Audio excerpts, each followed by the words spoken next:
persistence. It looks like we've finally resolved this technical glitch, the wonders of modern technology. Gabija's going to join us shortly. Gabija, finally. We made it! Yeah. Well, I thought our meeting of minds would eventually get there. So if nothing else, we've resolved how to do the Facebook Live. It's great to have you on board the show, Gabija. Really exciting show lined up. Very privileged to have you on board, a neuroscientist. Now, Gabija, we're going to talk about depression now. Before we sort of begin, one of the goals, you could say, of cognitive neuroscience is to map out the mental functions of the brain. Now, in terms of the mental functions of the brains and mapping it out, who better to speak to than yourself, really? You understand the brain, better than most. So we're going to touch on depression today. Now, depression is quite a broad area. I think depression is heterogeneous, so it affects different people in different ways. So there's no two people who are going to be affected generally the same way in depression. Now, there's various types of depression as well. Sub-threshold depression, mild depression, moderate depression, moderate severe depression, chronic depression, and treatment-resistant depression. So the point being is that the therapies might work for one person, might not work for somebody else. Medication sometimes can be treatment resistant, but all things said and done, there is a strong case for early interventions. There's a lot of science behind intervening as early as possible for the best results, but we're going to touch on a lot of things really, and we'll see how things go. But we sort of begin, we're sort of seeing, like from an evolutionary point of view, even as far back as the second century, you had, Golden published The Nature of Man. Then you had, in 1517, Reisel sort of alluded to depression. In the 19th century, Kreplin, and then we had Freud, who had his ideas in 1917, Bowlby attachment disorders. A lot of influential models like Abraham and colleagues, they talked about learned helplessness model. Aaron Beck, CBT, which is one of the most popular, at least nice guidelines, recommends CBT at the forefront of treatment protocols. But in years gone by, things have changed. Now, we can touch on today things like inflammatory proteins that people talk about as well, because they used to think at least that cytokines couldn't cross the blood-brain barrier. Now there's evidence to suggest that they possibly can. Inflammation is a big component of depression, whereas in the past, the immune system wasn't supposed to cross that barrier. Now there's evidence to suggest it does. There's also the gut as well, the neuropod cell connection to the vagal nerve, so it's a potential pathway for pathogens into the brain. So things are always changing and going forward. And we'll sort of touch on the chemical components of it too. So welcome to the show. A bit of, a long-winded intro there. Thanks for coming on board. What's your take on depression from a neuroscience point of view, Gabija? Well, I think when we talk about depression, we have to really clarify what specifically we're talking about. Because if you were to really image somebody's brain who is claiming to be depressed or seems depressed from, if you go through the criteria of what things person must tick in order to be qualified as depressed at any kind of gradient on the scale, we see quite a few changes in the brain to when the same person is in the depressed state and when the same person is in non-depressed state. So we see the changes in the rational thinking brain structures at the very front of the brain. In terms of functional activity, how active they are. We see changes. We see the changes in the limbic system or emotional centers of the brain. Especially in the brain area amygdala, in the hippocampus, and in the reward centers. Can discuss in much greater detail. So we both see like rational processing and emotional processing is altered. That's without the question. So we see that actually people think differently, people feel differently, people have different levels of motivation, and their own sense of self is altered. Their own sense of time is altered, and that creates all sorts of challenges. So I think that's a kind of depressed brain seems quite similar, I think, regardless of the causes under the scan, and that's where symptoms are similar. However, the causes might be very, very different. Yes, and we can talk about the causes later on, what things could cause depression, either gradually building up, adding things, yes, or you know, sometimes it could be just one thing could blow the whole system off. But just to kind of summarize the answer to that question, in my personal opinion, given the literature I came across on depression, depression is not a disease as such. I wouldn't call it a disease. Of course, there is a certain threshold beyond which we call it disease, because that's kind of convenient to classify in society, because it means that it needs a serious treatment, and that's okay. But in most cases, on a kind of less severe level, it's a normal state of the brain to get into when we are overwhelmed, when we are dealing with so much that the brain cannot process it all at once. And it's also the state when we're in the environment which is not good for us, but we feel powerless to change it.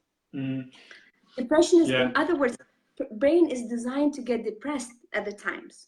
That's a kind of normal state when the conditions really suck, basically. You know, it's really interesting you mentioned that the reward processing of the brain. And I mean, I don't know if you've come across the research, Gabby. I came across some research when I was doing a dissertation one time, and it talked about the ventral striatum, where there was a lot more activity in patients who weren't depressed, and patients who had less activity in the ventral striatum showed more risk to depression. So the reward processing of the brain, where, let's say, for example, let's sort of, cutting a long story short, let's say for example, you have a consummation deficit. So it's like, well, you struggle to motivate yourself to go for the reward, but also you have the anticipation deficit too, where you sort of struggle to motivate yourself to go for the reward, but also sometimes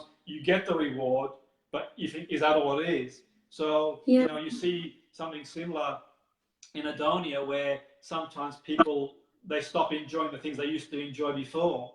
So from my perspective, now I don't claim to be a clinical expert in the area. I'm only sort of addressing the things that I found in the literature and the studies I've done in the area.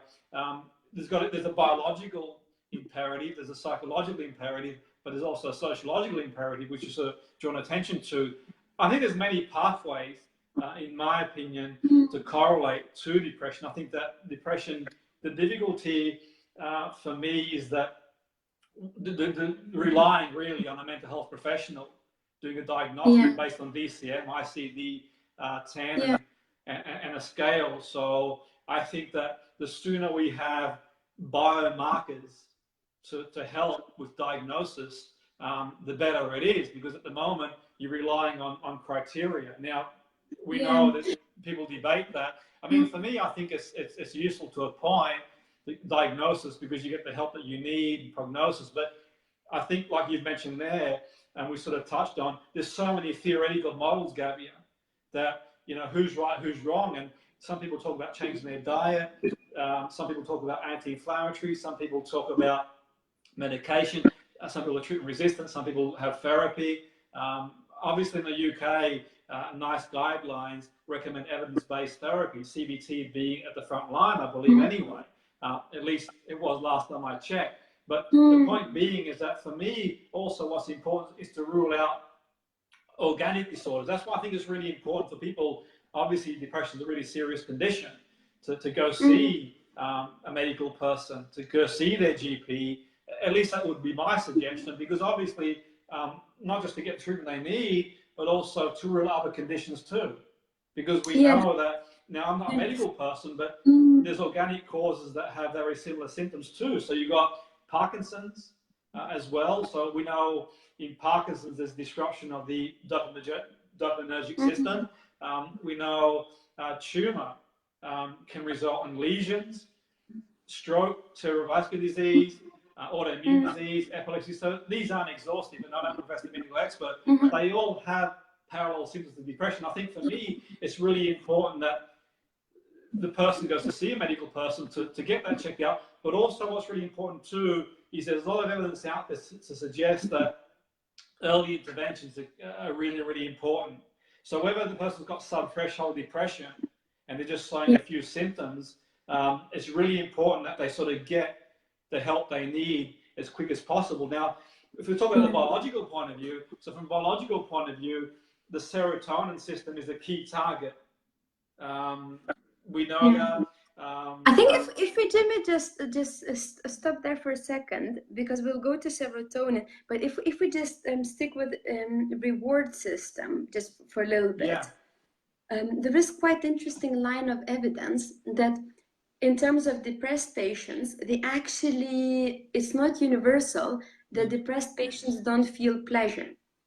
Yes. And in some studies, and it's kind of it's mixed. Some people completely, you know, feel anhedonic, but some people feel the same amount of pleasure. Like if you show them nice images of the ocean, of the nature, if you give them a delicious piece of cake, they might mark that they enjoy it similar amount to what they did before. Like they marked when they were depressed and when they depressed. I'm not talking about severe clinical depression. I'm talking about exactly. Mild state. But what's interesting, actually, what differs almost to every single individual is the level of motivation. So if they have, imagine if they might enjoy pancakes, for example, but if they have to go to the cafe to order a pancake, or they have to cook a pancake themselves, that thing seems to differ dramatically to people when they're depressed and when they are not depressed.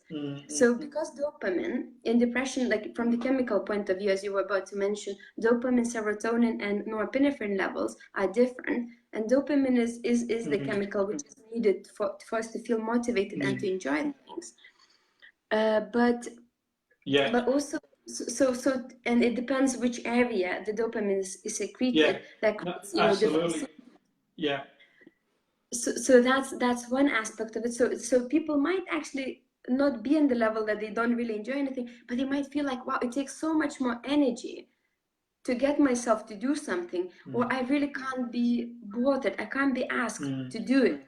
And it kind of becomes a vicious cycle, because if they don't do it, they don't get the stimulation, they don't get the pleasure, they don't get the excitement of it. So you've got, like, say, for example, the reward anticipation deficit. So that links to no motivation to obtain the reward. So, for example, let's sort of use a silly example. So it might be, for example, a chocolate bar. Now, I've got no motivation at all to go to the shop. I compute the effort. There's no motivation, the reward anticipation, but there's a consummation deficit too, because the motivation's there, but once I get the reward. So the motivation deficit centers around, once I get the reward, it's like, is that all it is?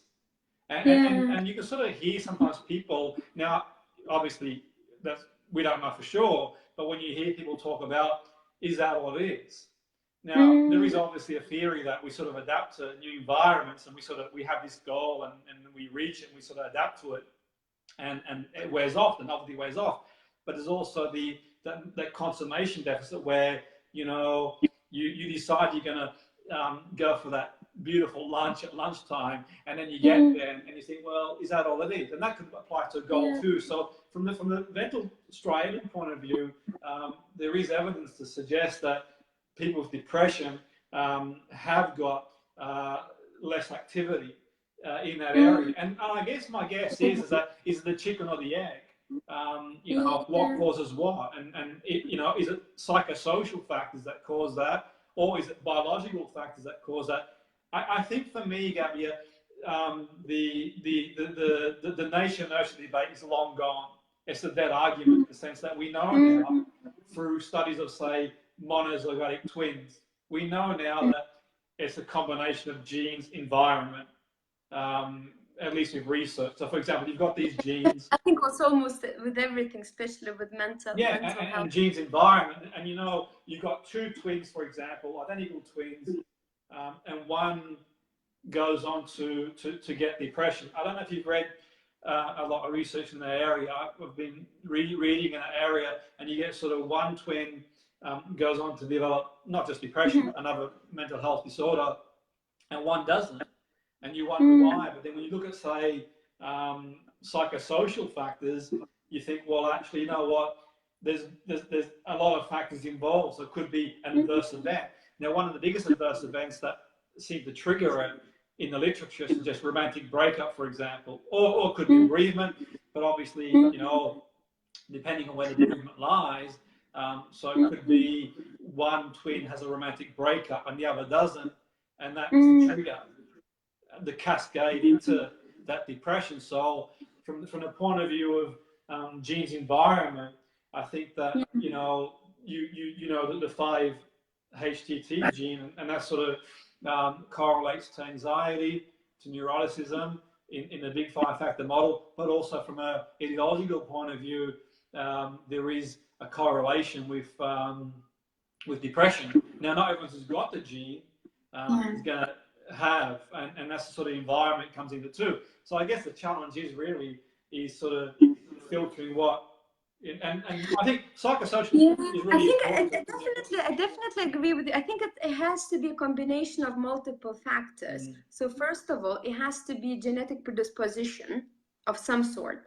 And you know, 5-HTT gene predisposition is like quite a big push. Like you become very, very likely to get depressed, and you might be much more sensitive to the environmental stressors. Yeah, that's definitely. But there is other predispositions. So some people naturally, you know, they are not. They might have a less active reward system. Yes. Naturally, they might have more active adrenal system. They might be a bit more and a little bit, you know, the temperament. So there is actually quite a lot of evidence that temperament is already pretty much genetically and epigenetically determined. Personality, but temperament, you know, is you can tell with babies already that some babies are just chilled and relaxed, and you can, you know, you can leave them for a while, and you can go to the other room and get the nappies if you need them. But other babies, they wouldn't let you go. Yeah, they would absolutely. Just right. Yeah. So there is certain genetic predisposition in multiple factors in terms of. Then you got prenatal, in utero, postnatal, and definitely. And then there were certain, you know, epigenetic factors, which you know, a lot of now there is a lot of evidence that how stressed mom is, the diet of mom has, and so on. Cigarettes, alcohol, and absolutely. And so on. But then second thing seems to be with a lot of mental disorders. Second component seems to often require for somebody to develop really severe, you know, mental conditions later on, some sort of childhood trauma, some sort of childhood stressor that actually activates your adrenal system, hyperactivates it. Which later, which because that's a sensitive period during the first 7 years of life, some sort of, like, it could be attachment issues, it could be some violence, it could be bullying, getting bullied at school. Again, with certain genetic disposition, kids wouldn't even, you know, bother even if they got bullied. But some kids would really take it sensitively, and that would cause a lot of stress to them. So it's very subjective. And then what we see, and actually, interestingly, boys and girls their brains tend to change differently with trauma. Later on, it shows girls get more likely to get depressed in the adolescent years, as boys tend to have anger issues in the adolescent years if they had childhood trauma. And third component is some sort of major event in life that kind of just adds, you know, the kind of the tip on the or the cherry on the cake or whatever, in kind of, you know, although it's not a positive event. But the thing is that if, like, losing the loved one, or losing the job, like, or, like, you know, having a dream of becoming some sort of, you know, let's say somebody has a dream of becoming an opera singer, and suddenly for one or another reason they can't sing anymore. Absolutely. So like, and that sort of, you know, it could be someone who, for example, you know, I mean, an adverse event is obviously individual to the person. So, you know, you could have someone who lives on their own, you know, an elderly person lives on their own with a dog, and the dog passes away, and that can have a big impact on. A lot of Yeah. Suddenly, you know, they are depressed because they can't building what you're perform at saying the same there. level. Yeah, no, I mean, building on what you mentioned there is that, so for example, you got, you mentioned there, and secure attachment. If we look at, Bowlby's work on attachment, and Bowlby built on Freud's work, and you see that sometimes in certain situations where the person had grown in a very insecure, they were born into a world where they didn't feel safe. So if you're born into this world where you didn't feel safe and you didn't get the nurturing and love, we've seen studies, a number of studies that has an impact on people. The orphanage studies. I don't know if you ever come across the orphanage studies in huge. And so, I think, there's evidence to suggest secure attachment. I mean, on a positive note, there's evidence to suggest that if someone can get into an environment where they feel secure and safe, that the brain changes too. So you mentioned, I think it's a really important point you've made there, that there are structural brain changes based on adverse events too, very early on in life. Now, I suppose, I don't know if you come across the very briefly, the rat licking experiments where they sort of stumble upon those where in the first week of being born, the rats that were nurtured, and rats demonstrate the affection, maternal rats, by licking from the human equivalent of what we do, hugging and nurturing, and the rats that were licked, the pups, the baby rats in that first week, went on to were less aggressive later on in life. So even 20 years after, they were less aggressive and less prone to anxiety than the ones that were. So absolutely, there's that gene, but also the environment plays a big factor too. Whether the environment's secure, Bowlby's attachment theories, we don't have time to go into it, but they're really fascinating in terms of how attachments play a role. But I think that where we are at the moment, because when you think about things, in the 1940s, Gabby, they had electroconvulsive therapy. In the 50s, they had lithium. In the 60s, it was monoamine oxidase inhibitors. In the 80s is when they brought out mood stabilizers. In the 90s, we saw serotonin reuptake inhibitors, and serotonin became a key target in depression because the levels of the monoamine transmitters, serotonin, dopamine, noradrenaline. So certainly dopamine levels were low. So, but you see people who do, at least from what I've read on the literature, people who do take antidepressants, it doesn't happen straight away. It takes a few weeks. So you've got to wonder why, at least in my opinion, why it takes that period. You'd think, well, if I can sort of correct the levels of neurotransmitters, then why doesn't it happen straight away? So that sort of, leads you to think, well, actually, it could be, well, there's a number of factors really.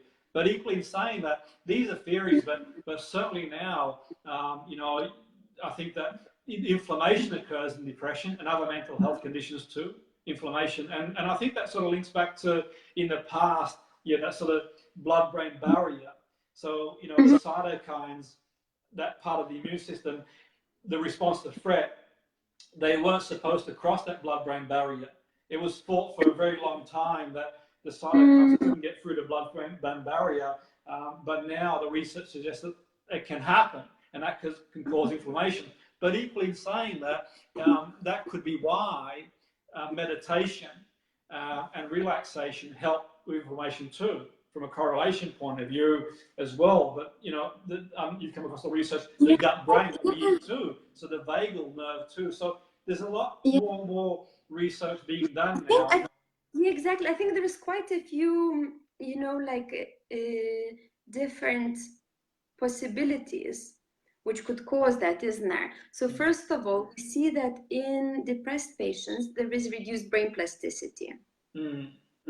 So both at the cellular level and also at the subcellular level. So in the area called dendrites, which is basically one of the only area where new neurons are being born throughout the life, when we are depressed or if we are going through like some sort of severe trauma, that area doesn't produce new neurons temporarily for a certain period of time, but also there is reduced levels of so-called brain-derived neurotrophic factor, or BDNF. And BDNF is crucial for neurons to survive. So what happens actually, neurons might start to die in certain networks, and we say, oh, my memory used to be much better. I can't function anymore very well. I can't remember things very well. And that's kind of normal. In depression, it's very common to see reduced performance, reduced like cognitive abilities. And that can go back afterwards. And for some patients, going on antidepressants helps with that. And the reason, actually, there is some studies now showing that when people take serotonin reuptake inhibitors, the plasticity is recovered for some reason. Yeah, some people are precisely, and that's an important point you made there. Yeah, exactly. But also the third thing, where in terms of plasticity, where we see another change is in the emotional centers, such as amygdala, and in the rational centers, such as prefrontal cortex. We see the neurons, they change. The neurons have branches which get information from other neurons. But those branches become really, really trimmed when people are depressed. So the connections with other areas change. So there is lots of change happening in depressions at those, kind of much micro levels.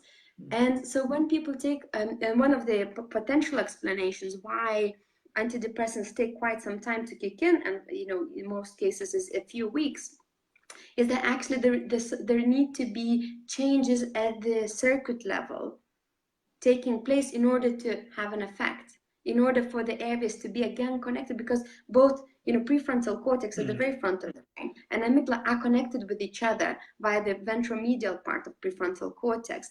But when people are depressed, then actually amygdala is kind of suppressing prefrontal cortex, which can't function at the same level. But also we become much worse at self-soothing, because sometimes like at the non-depressed state, if you told me something that to insult me, I would say, oh, Jimmy's just having a bad day, and I'd just come and say, Jimmy, why are you being so nasty to me? Come on, come and I give you a hug. Yeah.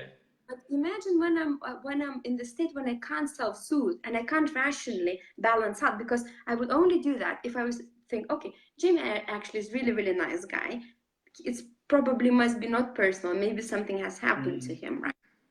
But imagine if I can't access that database, if my prefrontal cortex is compromised because I'm either clinically depressed or in a kind of that much milder version of depression, I would become really reactive, and I would only remember bad things you've done to me, and I would only think, what, he's done that again.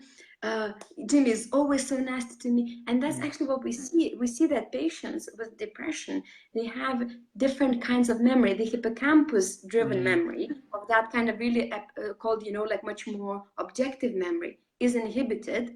And striatal kind of memory, especially for negative events, is rely on that more like habitual memory. Yes. Like kind of, and there's lower activity, And absolutely, and so certainly as research suggests that autobiography, past events that people with depression do, from an autobiographical memory point of view, there's a body of research out there where they do tend to sort of focus on the negative, not the negative in the sense that they do focus on the bad. What happened. So you might have gone out the day before, things went okay, you thought things went well.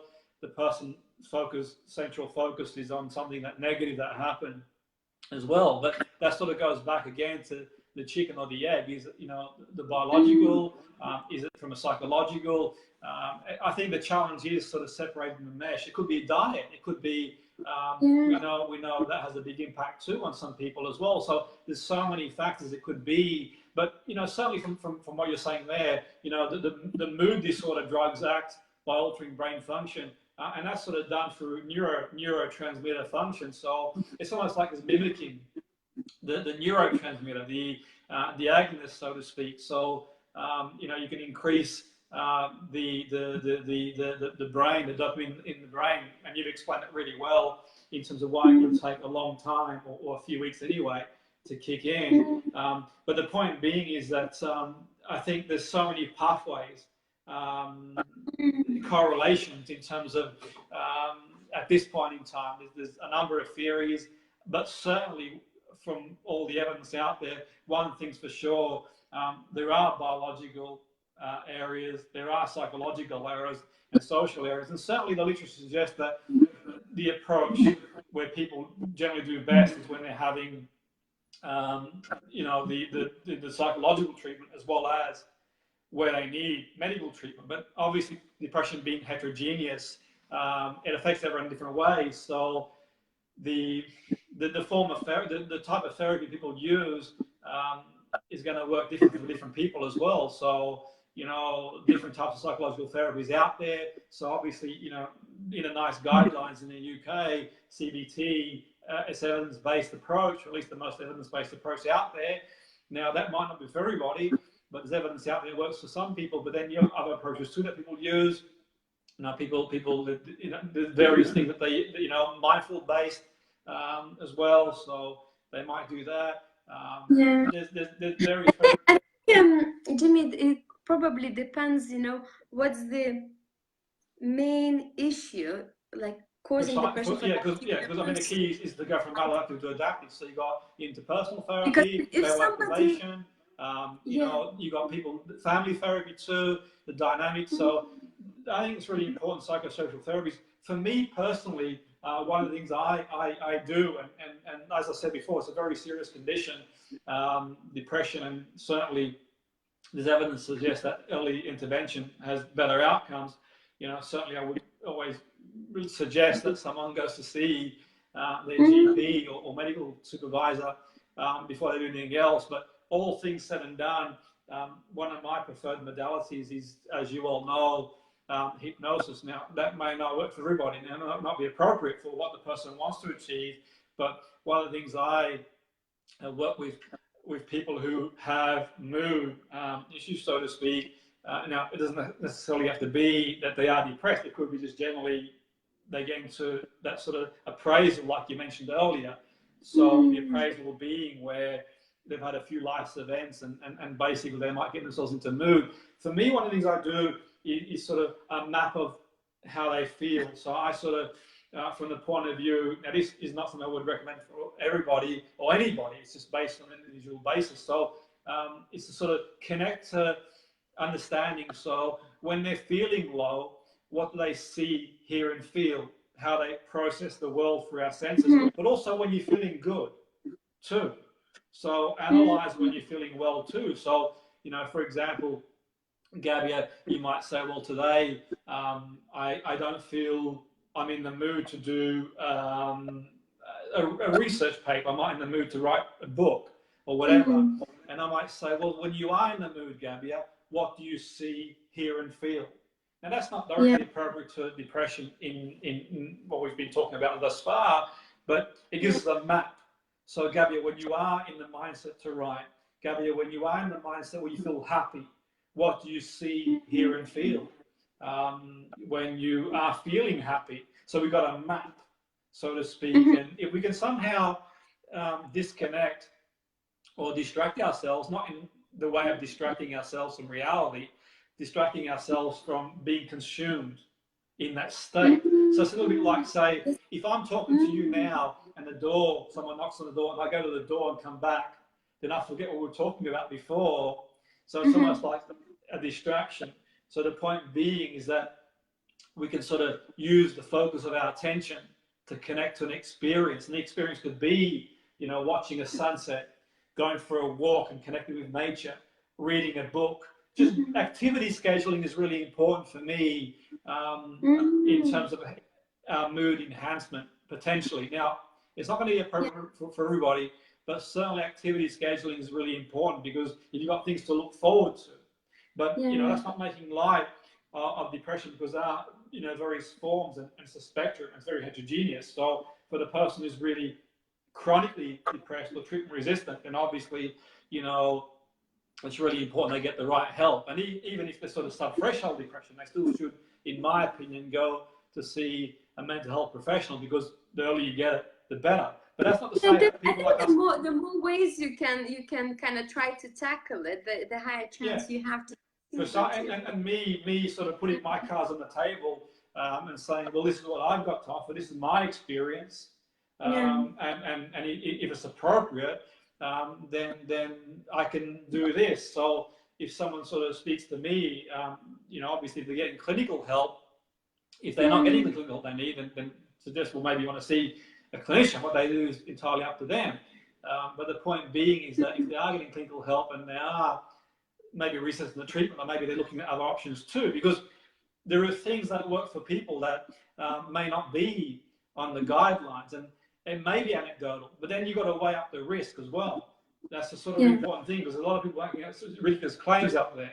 And obviously, you know, we've got to be very mindful too in terms of what people's expectations are as well. So the point being is that, you know, I think it's really important. I think that, you know, people do complain about what's offered to them, and sometimes for good reason too in the system. But the point being is that there's certainly other things that work for other people. Now, there's a body of research coming out now around ayahuasca. Have you come across the research that the University of America?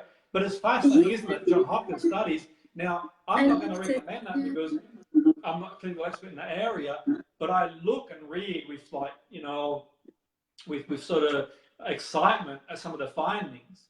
And they're incredible. Now, I think that one's got to take a lot of things into consideration. You know, obviously, you know, are you at risk? And obviously other factors too. And that's the danger. A bit of information gets out there. I think in general, I think probably good kind of rule of thumb is that keeping traditional pathway of treatments, you know, starting that as early as possible. And in addition, you can experiment with other things. So, for example, for some people, nutrition can make a big difference. Right? Absolutely. For some people, they might get, you know, the primary cause of depression might be that the gut is inflamed because of certain food allergies. Absolutely. They're not the vagal nerve. Absolutely.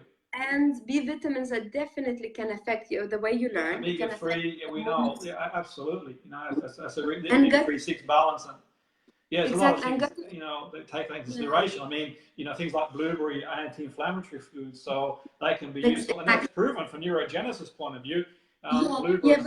But then if you're allergic to blueberries, it's not a good idea. So the point being, I think for me, where nutrition is concerned, I would say personally, now I'm not a nutritionist, but I've read research from the literature. I would say that see someone who's qualified in the area and do an elimination diet. So see what foods are affecting you, because, you know, blueberries might work for me, and there's evidence to suggest that they help in neurogenesis, but equally someone else might be allergic to them and might not work for them. So definitely I would go, like, if you get like multiple symptoms of getting, you know, like food intolerances, it's definitely get tested or do elimination diet with supervision to kind of to work that out. But I think that doesn't replace the traditional path. Absolutely, I think so too, 100%. Like other things I would just add on the side. So one thing, so like if you are depressed, first thing, to see a GP and get referred when needed. B, to check out, you know, could there be some sort of inflammation, and that could be caused by gut inflammation. Absolutely, yeah. C, maybe working with a therapist to work out if you think you have some sort of unresolved childhood traumas or any emotional traumas. You can add that on the list. Definitely we need to work that out at some point. And see, like, maybe certain coaching tools could help to really look. So if somebody is depressed because they can't find a job, or they can't earn enough money, or because they want to be in a relationship but they are single, right? So the GP wouldn't advise you how to find a partner. A therapist might help you to some extent, but they might not help you to identify. So for somebody, seeing a coach might help. And again, if somebody has really, really overly sensitive amygdala, I call that amygdala, you know, kind of raging amygdala, working with either hypnotherapy or other therapies which could help to calm down your emotional parts of the brain, because emotional parts of the brain, they're really, really sensitive, especially amygdala. You can, you know, rationally, you can tell there is no need to be jealous, or there is no need to be angry. You're appraisal of the situation. Yeah, absolutely. I mean, the thing that you mentioned there, I think equally what's really important from the medical point of view, now I'm not a medical expert, but the point being is that the medical person can also rule out other things that have an overlapping symptom. So, you know, we mentioned before, you know, Parkinson's and tumors and stroke and autoimmune and these things also present similar symptoms too. So, you know, and that's the sort of, I think it's, you know, at least if they can do a battery of testing to rule other things that it could be out too, as much as look at other areas too. So you go for a true realistic approach. I think the frustrating thing for a lot of people is going to be what's available to them as treatment. Now, they might have come across something that they've read, someone might have suggested something, and they think, well, why can't I use that too? Now, you know, the point being is that, you know, we aren't sort of going into the ins and outs of it all. You know, the NICE guidelines recommend a lot of the research-based treatments and obviously, you know, CBT from a psychological point of view, but then that might not work for everybody. So I think that the point being is that, you know, there's certain things we mentioned that might not be available. Now, for example, someone might want to have hypnotherapy if it's appropriate, but they've got to go out and source it amongst themselves. So Reiki might be useful to some people. You know, mindfulness might be useful to some people.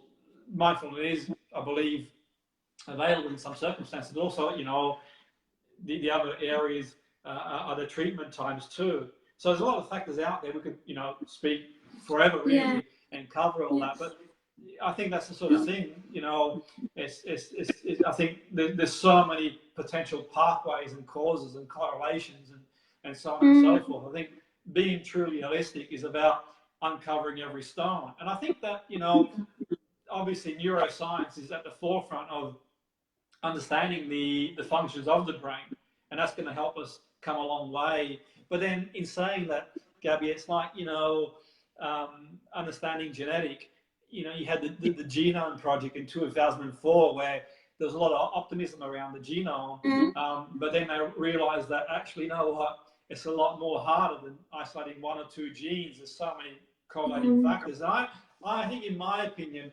the DSM-5 was going to be influenced by the Genome Project. I think the idea, this is my interpretation, to be able to use more accurate biomarkers.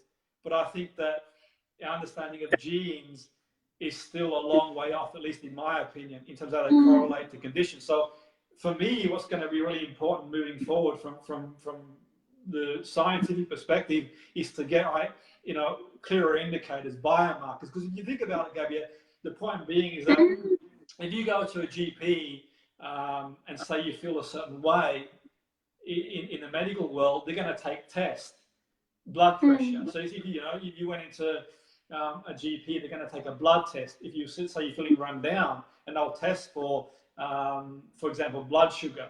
They'll test for cholesterol. If someone's got, say, chest pains, they may do an ECG. They may take blood pressure. In mental health, we don't have that. So you're relying on the diagnostic criteria pretty much for the most part. And, you know, I have faith in mental health professionals. I think they're great at what they do, and some great people out there. But the reality is, Gabija, it is what it is. So, you know, you wouldn't go to A&E and say you've got pains in your chest and that open you up.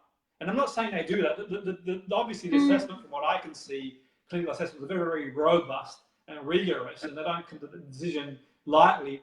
But we've seen the likes of, say, I don't know if you've come across Saz's work in the 70s, where they sort of went out there and sort of, what was the, they went out to different institutions and pretended that's schizophrenia, and to make the point about diagnostic. Now, diagnostics have sort of moved along since then, but the point being is that they actually convinced, I think, 6 out of 7 of them. Now, I don't know the paper with me, but anyone curious, I can maybe find and email them. But the reality is that, you know, on any given day, you know, we can all have those symptoms too. Does it mean we're all depressed, or does it mean we're all got psychosis? Is it on this continuum? You know, obviously there's a criteria there, and I don't have the criteria in front of me, and it's not my job to use the criteria for what I do. But the point being is that, can you sort of see how biomarkers for me Now that's going to cost. I think it's with diagnostics, we get to the question, does it serve a person or does it get in the way? Well, I mean, I think for me, in my opinion, it depends on the level, of course, because like, as you say, like depression and multiple other mental conditions, they are, the origin of them could be mixed. It could be like hard to identify them. Well, exactly. I wrote a dissertation. And of course, identifying them, like biomarkers, would definitely help to identify not only what you have, but why you have it. Precisely, or at least a lot closer. Yeah, exactly. And then your treatment could be like, the more direct. It could be the more direct path to the treatment. Yeah, you could target, causation.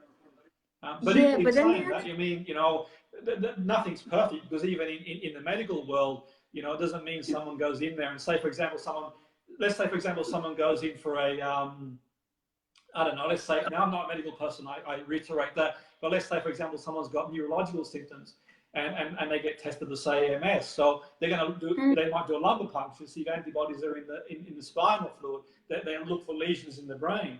Now, it doesn't suggest that they got the, treatment protocol. The medical system is not perfect, because, not everyone who presents those symptoms is going to get a diagnosis straight away. And even if they do, in a lot of conditions, there's treatment, but there's no cure in a lot of conditions too. So I think being holistic is really important, but obviously, medicine's important as well. And that's not really my area to comment on. But the point being, certainly from the point of view of mental health, I think diagnosis is useful, because then you can sort of have the label to get the help you need. At least in places like America, maybe you need insurance as well. So they're things that are really important. In this country, in the United Kingdom, it's important because obviously, you can get help for education if someone's got ADHD and so on and so forth. So they're useful to a point, but they're also, the label can be, because it's a very heterogeneous condition, and it's a spectrum. So, you could have a professor, Gabby, at university lecturing who has schizophrenia, and someone could be, struggling to sort of function basic, and sort of, it's a very variable spectrum. Depression is the same, really. When you think about it, one could be diagnosed, but then it could be life events. So, it could be postnatal, it could be adversity, it could be, so at least with the medication, it can help people to sort of do what you mentioned earlier before, get the brain going again. That's why I think it's really important, like you said, medical people in that field. I think all of that would be really, really useful in future, but I think if given the tools we have now, I would still kind of suggest to stick with with what is it within our kind of control zone, if you know what I mean. Like, for example, like if you really like, I think a lot of times we have a hinge what we're depressed about. In some cases, it seems completely random. But if we stop looking at the kind of social dogmas and, oh, you got it all sorted, you have nothing to be depressed about. If we look individually in our own lives, and, like there is this coaching tool, which I often do when I work with clients, the first session, where if you draw the circle and divide it in 8 parts, like a pizza type, and each slice represents kind of area of your life which is important to you. Right, so it could be could be a romantic relationship, work, relationship with your family, maybe your children, if you have them. Then it could be your if learning is important to somebody, it could be learning, physical well-being, emotional well-being could be on the separate criteria, like emotional reactivity, emotional, how calm you feel. Then you could add hobbies, social life, and so on, right? So if you fill it with the things which are truly important to you, your values, and rather than the things which you think that, and you could add, I would suggest actually, if we talk about any mental conditions, I would suggest actually adding have processed past experiences as a separate one, because that's a journey of itself, because over life our amygdala gets traumatized over and over and over again. But we don't often take time to really like clean it out. So what happens with most of us, if not all actually, we become more reactive over lifetime. We become more, we accumulate so much more hurt. Then when we react to something, it's not only that situation we're reacting to all of the past baggage as well. So that's another area I would suggest to add as a kind of separate piece on that pizza pie. And then once we kind of, you drew your own individual one, and it's very, very important. I couldn't stress more that actually it has to be areas that matter for you, because for somebody, relationship might not be important. Yeah, no, absolutely. Yeah, for sure. For somebody, somebody having children is not important. For somebody, career is not as important, as long as, you know, like, and so on. So kind of, yeah, adding those things, and then assessing 1 to 10, each of them. Yeah, no, absolutely. So you got like a wheel of, yeah, coaching model for sure. So then you can, it's called the wheel of life. But then you have, but I think when we talk about depression, I would add things like, you know, like nutrition, emotional reactivity, past traumas, and so on.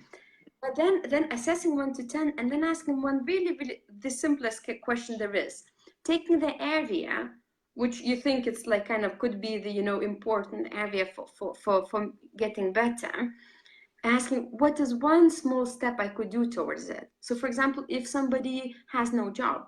Yes. Okay.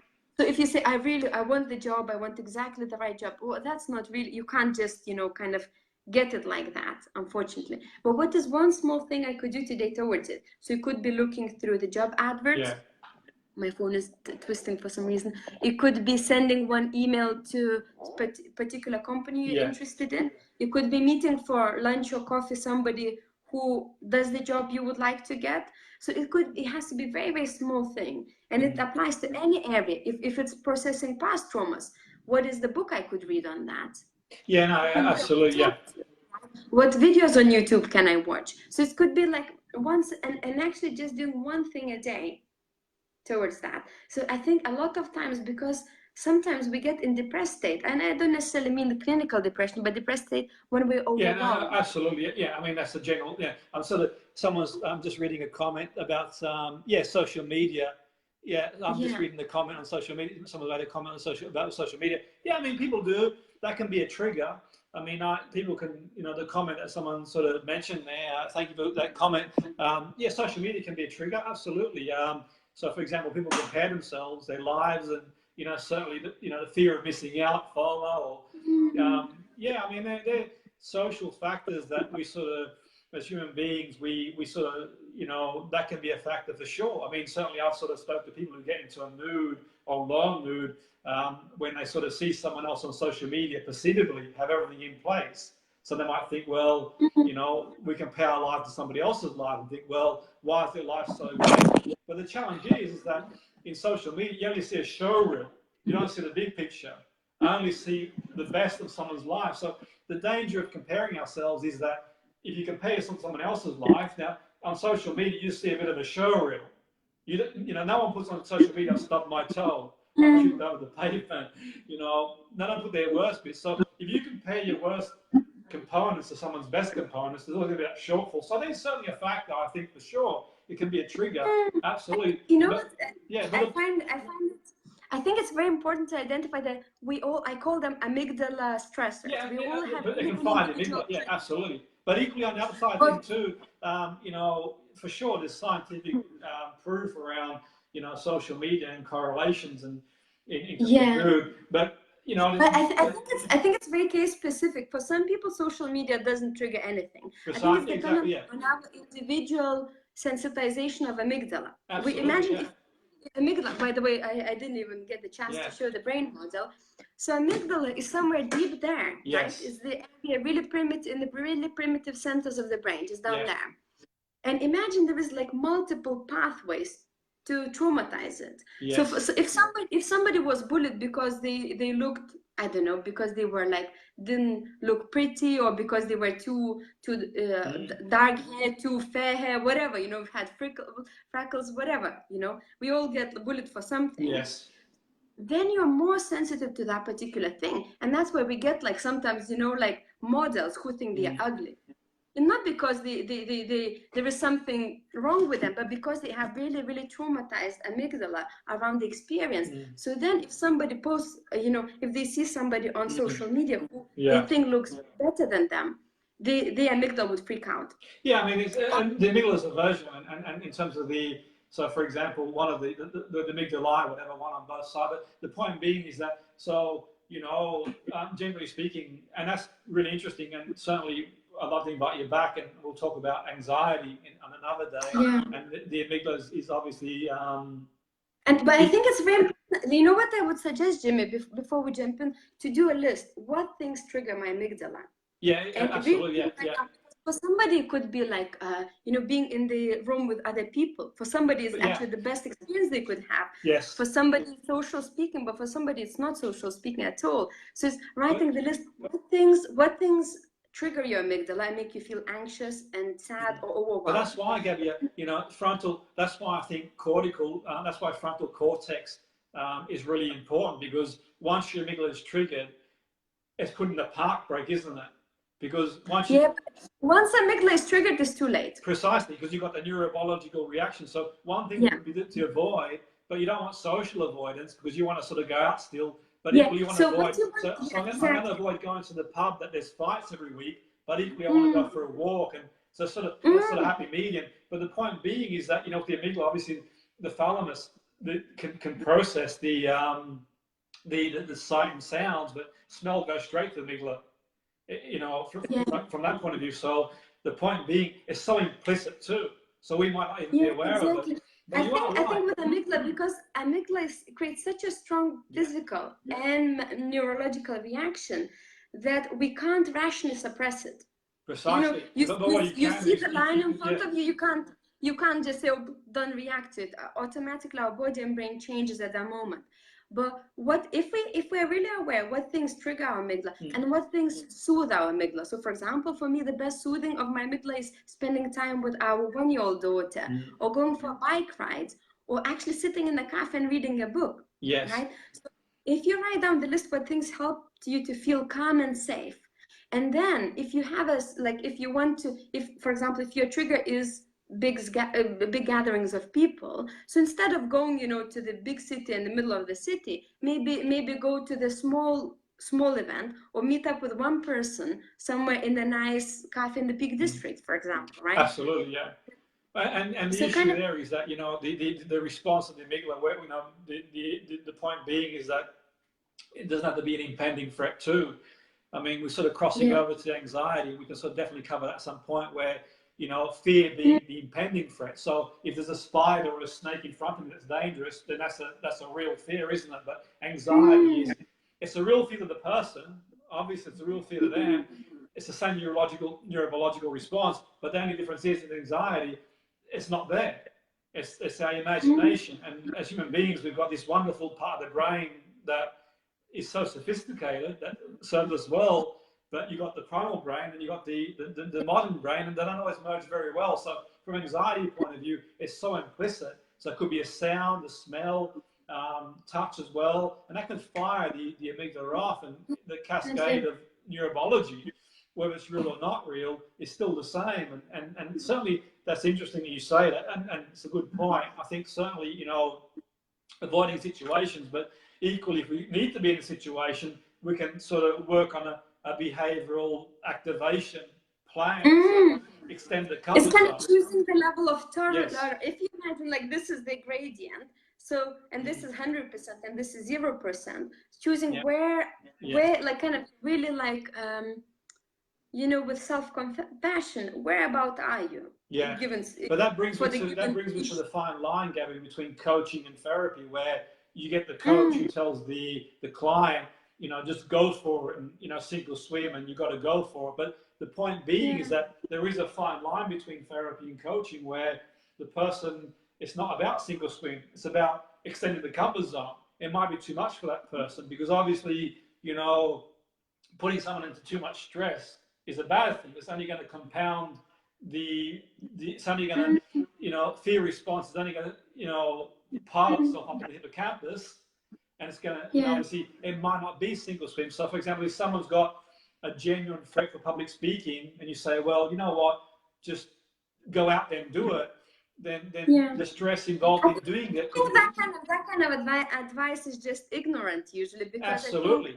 The method, what works for that person has to really be it's all individualized, isn't it? For that particular individual, given the history, given the individual. And that's the whole thing. Really. And I think that's what's really important and sensible for the coach to say, you know what, that's not really my remit. You know, I think it's really important you get the help that you need, whatever it might be. And so, for example, you know, it's like pain relief is really big in hypnosis. Now, I'm more than happy to do a pain relief session with people for hypnosis. But first of all, I say go see the GP, because obviously pain is a sign of something being wrong. And hypnosis, basic principles in pain relief is distraction, dissociation, and absorption. But the point being is that it can be useful. But the other issue is that, you know, you're treating someone for pain relief, but 6 months later it could be a tumor. So it's really important that they see the GP to get a battery of testing. So that's sort of going off on a tangent, sort of bringing it back to what we were doing before. I'm very mindful of time, and I know you're busy, and you've sort of been very kind enough to join us, and hopefully we'll get you back again. Gabija, I know you've got some workshops coming up. Would you sort of care to mention what you've coming up, sort of your well-being workshop? Yeah, I'm just starting. I'm basically just starting to do more workshops. I used to do like loads of talks and seminars in London, and now we just moved to Sheffield a month ago. So I'm currently still going back to London to do some talks. One of my most popular topic recently is emotional well-being, and I've been booked up to give that in the companies. And I've done one public talk at the Weekend University before. I'm giving another talk at the Weekend University on the 28th of July on neuroscience of productivity, which I'll share on my Facebook. So if somebody wants just to like my Facebook page, Super G Coaching, or my brain during the day, I'll share it there. But I have one workshop coming Saturday, and I'm not sure. I think 1 or 2 tickets might be still remaining. It's already booked up. I had to actually increase the size of the room to get more, to fit more people in. But it's on the mental well-being. So in that workshop, that's a 4-hour workshop, and initially it was targeted for people who work for practitioners who want to understand what happens in the brains of depressed people, anxious people, OCD, and PTSD. So I'll look at all the kind of different brain centers. I'll look what's needed for us to function well rationally, what's needed for our emotional well-being, and look at those centers and the dynamics within and how they talk together. What's needed for us to be able to learn and change our behavior, which a lot of, in cases of depression and anxiety, people struggle with. And also I look at actually moods and brain chemicals, how the brain chemicals affect our moods, and how we can change the brain chemicals with our behavior and with certain medication. And I'll also look about adrenal system and how our kind of life and stresses and trauma hypersensitizes it, and how we can alter with altering lifestyle that system as well. And we'll touch a bit on brain inflammation and body inflammation. I won't go in great detail there. I'm not an expert on that field, but we'll touch on it. So that's a 4-hour workshop on Saturday, 1 to 5 p.m. Fantastic. I'll add the link there. And I'm giving then another workshop on neuroscience of relationships in September as well. So I have a few things coming up. And what about you, Jimmy? Do you have any? Absolutely.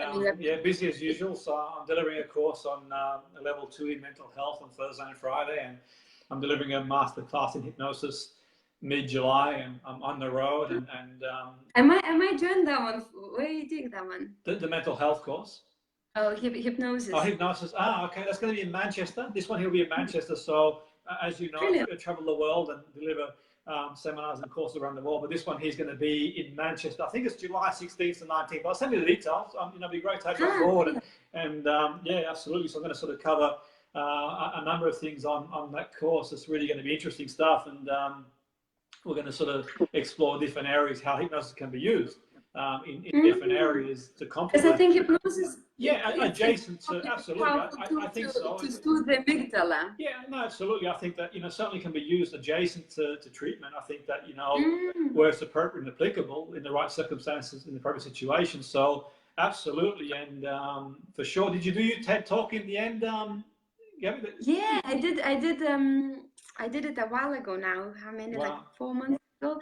You Good can, for you, if yeah. anybody's interested, if you just add my name, Gabija Toleikyte, Yes. on YouTube, you'll find it, or TEDx, Neuroscience of Empowering Leadership. Wow, yeah, I did so that's fantastic. So yeah, I mean, for the people watching, do watch Gabby. Gabby is very modest. Do watch her TED talk, and absolutely, you know, it's great to speak to as usual, and hopefully, we'll sort of talk about the other seminars I'm involved in organising too at the moment as well. But we'll sort of chat about that too briefly. And be great to have you on board there too. So I'm sort of mindful of time. It's been fascinating speaking to you, Gabby, and I'm sure people really enjoy watching you as well. So certainly be great to have you on board again soon. Just maybe talk about a different area, but it's been really fascinating. So thanks again, Gabby, for joining us, and yeah, thanks everyone for watching. Thanks very much. Thanks, Jimmy.